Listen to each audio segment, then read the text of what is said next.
کتابوں میں ان کا ذکر، ان کی نشانیاں واضح، آنے والا اس شان سے آ رہا ہے کہ زمانہ منتظر بیٹھا ہے ان کا۔ بحیرہ راہب، جس کا نام تو کچھ اور تھا لیکن بحیرہ کے نام سے معروف تھا، کہتے ہیں کہ اس نے مذہب کی کتابوں میں پڑھا تھا کہ نبی آخر الزمان جلوہ گر ہوں گے اور مکے سے شام کی طرف جائیں گے، تو وہ راستے کے اندر ایک جگہ کلی ڈال کر کچھ خدام کے ساتھ وہاں رکا ہوا تھا۔ مقصد کیا تھا کہ کبھی تو گزریں گے اور میں ان کے دیدار کی دولت سے فیض یاب ہو جاؤں گا۔ مذہب کی کتابوں میں ساری نشانیاں اس نے پڑھ رکھی تھیں۔ وظیفہ کیا کرتا ہے یہاں بیٹھ کے؟ صبح ہوتے ہی مکان کی چھت پہ چڑھ جاتا ہے، اپنی اس کٹیا کے اوپر چڑھ کر کے حجاز کی طرف آنے والے قافلوں کی راہیں تکتا ہے۔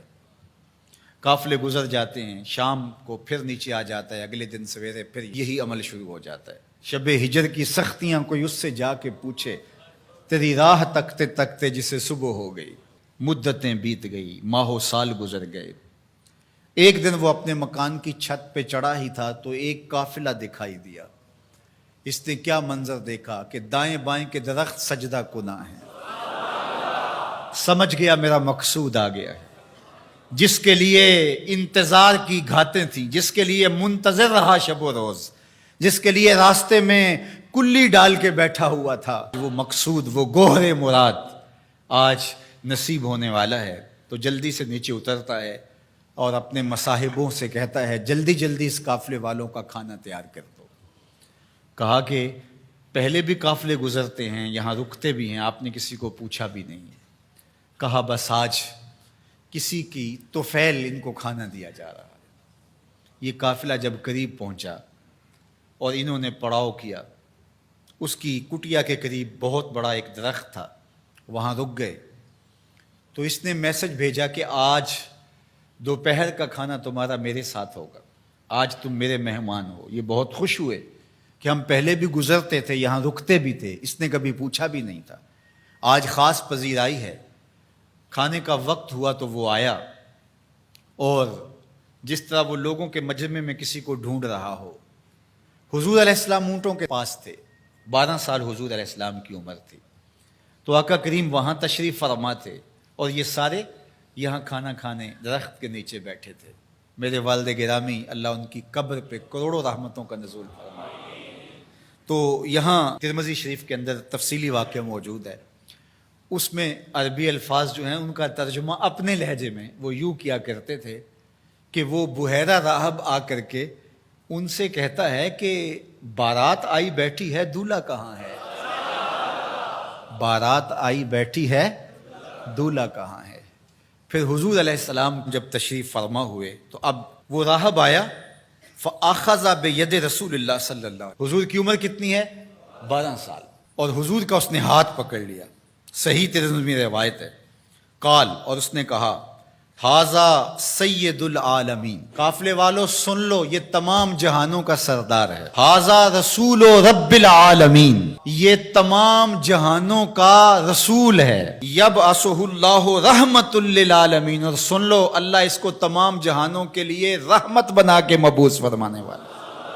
اللہ اکبر۔ تو دھوم مچی ہوئی تھی حضور کے آنے سے قبل، پیغمبر راہیں بتا رہے تھے، نشانیاں بتا رہی تھیں۔ حضرت موسیٰ علیہ السلام پر جب الواح تورات کا نزول ہوا تو انہوں نے جب تورات پڑھی تو اللہ کی بارگاہ میں عرض گزار ہوئے، اللہم انی اجد فی الالواح امتا ہم المستجیبون المستجاب لہم فاجعلہم امتی، قال تلک امت احمد۔ کہا مالک، میں نے الواح تورات میں ایک امت کا تذکرہ پڑھا ہے جن کی دعائیں تو قبول فرمائے گا، جن کی دعائیں رد نہیں ہوں گی، وہ امت میری امت کر دے۔ کالا تلک امت احمد صلی اللہ علیہ وسلم، فرمایا کہ یہ تو میرے پیارے احمد کی امت ہے۔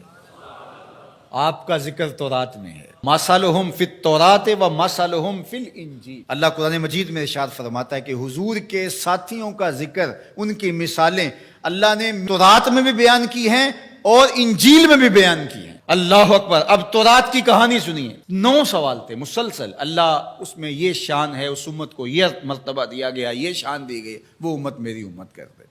جواب کیا آتا رہا؟ تلک امت احمد، یہ تو میرے نبی محمد صلی اللہ علیہ وسلم کی امت ہے۔ تو جب 9 مرتبہ یہ سوال کر چکے تو پھر حضرت موسیٰ نے کیا عرض کی؟ اللہم اجعلنی من امت احمد، اللہ وہ امت میری امت نہیں بناتا، مجھے اس کی امت سے کر دے۔